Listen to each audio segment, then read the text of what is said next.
everyone, and welcome to Jack and Cat Adventures. Today we're going to be making soft molasses cookies, so let's get started. In this bowl I have a half a cup of softened butter, a half a cup of solid vegetable shortening. Now that's what this is, it's Crisco. That's going in.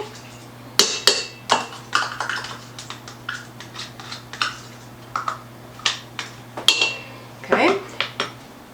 And we're going to beat this until it's light and fluffy. Now while we're letting that beat, let's get our other ingredients together. In a bowl you're going to need 4 cups of flour, a half a teaspoon of salt, okay? And then into that, I just put mine in here, but you can put it right in. It's 2 1/4 teaspoons baking soda, 2 1/4 teaspoons ground ginger, 2 1/4 teaspoons ground cloves, and 2 1/4 teaspoons ground cinnamon. So I'm just going to pour that in, and then I'm going to whisk it a little bit, get it kind of mixed in.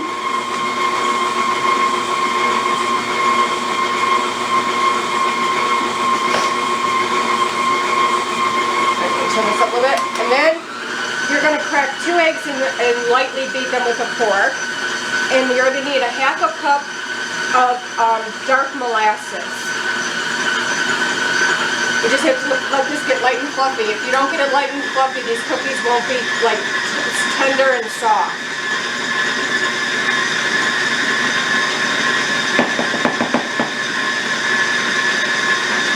Okay. I'm just going to scrape down my bowl and my beater.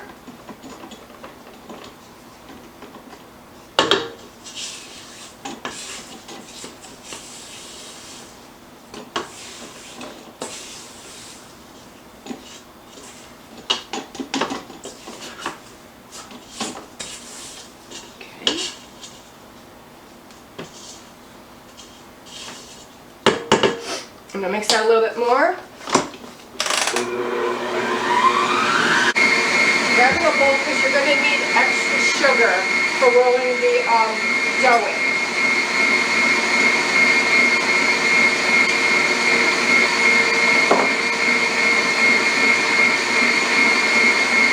Alright, so this is what you want it to look like. Light and fluffy, very light, see?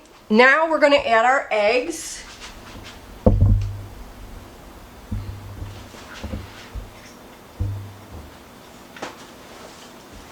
I always like to crack my eggs into a small container because 1, if you get shell in it, you can get it out, and 2, if your egg is bad, then you know it won't ruin your whole batch. And then we're going to put in our molasses.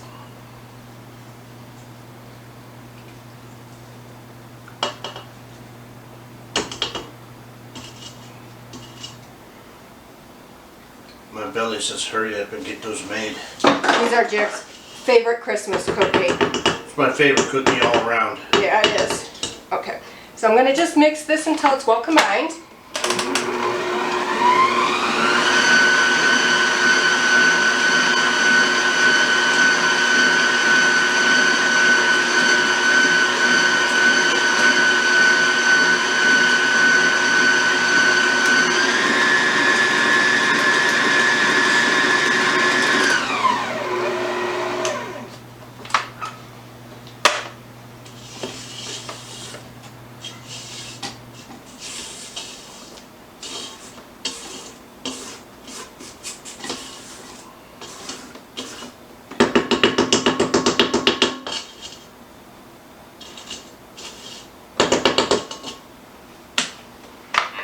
And you can double this.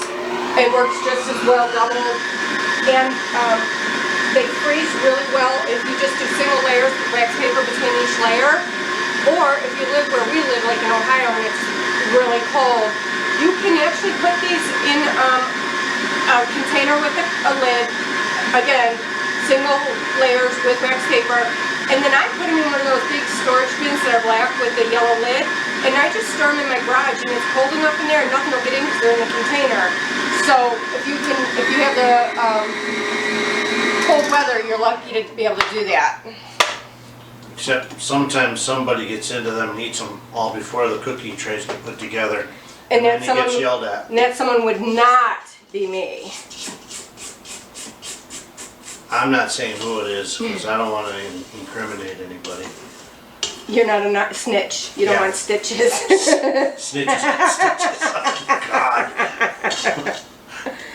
Oh, goodness gracious. I'm just going to give this a little more of a stir, and then we're going to put our dry ingredients in.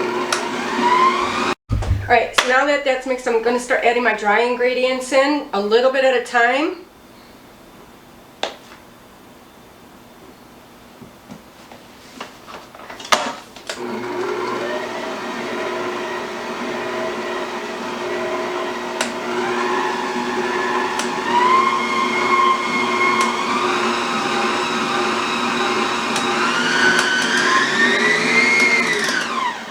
Okay, a little bit more.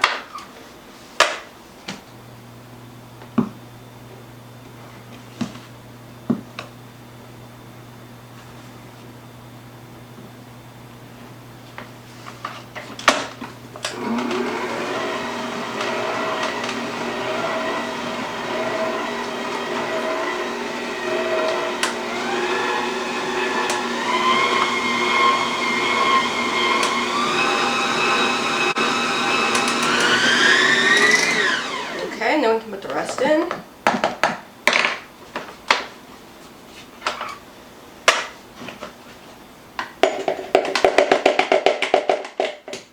I see my cookies slowly taking shape.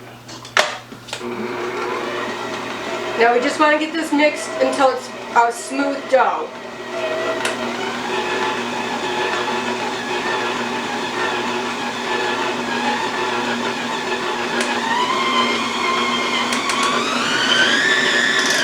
Scrape down. It's really coming together and it smells really good. And I don't even like ginger molasses cookies. I don't like that. But it smells really good. That's un-American to say that. Like I said, I like my stuff pretty plain. I like sugar cookies and shortbreads.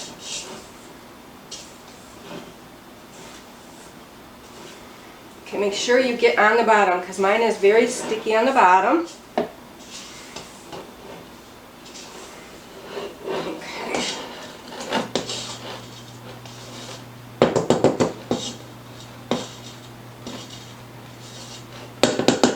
Alright, a few more seconds on this.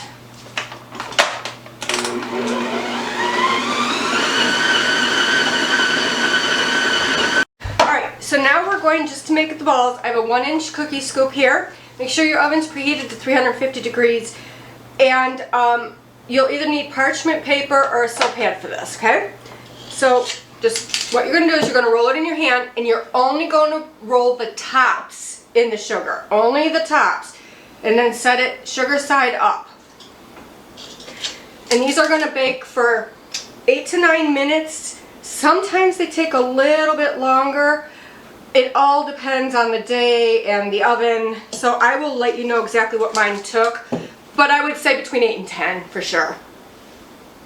You do not want to overbake these, and they do spread, so about 2 inches apart. The main thing is do not overbake these because they're supposed to be pretty soft.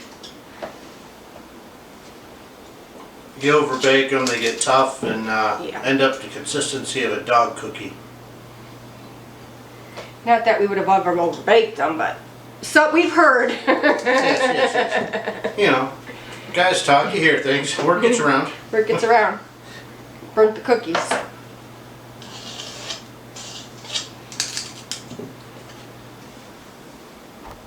Alright, so here's our finished cookies. Mine went for 9 minutes, so between 8 and 10 minutes I would say. And they look just nice and lightly browned on the bottom. And they're really soft in the center and a little bit crunchy on the outside. So if you try this recipe, please let me know what you thought of it. And please let me know what you thought of the recipe and what you would change or not change or whatever. So don't forget to please like, share, comment, and subscribe. And remember, you do you.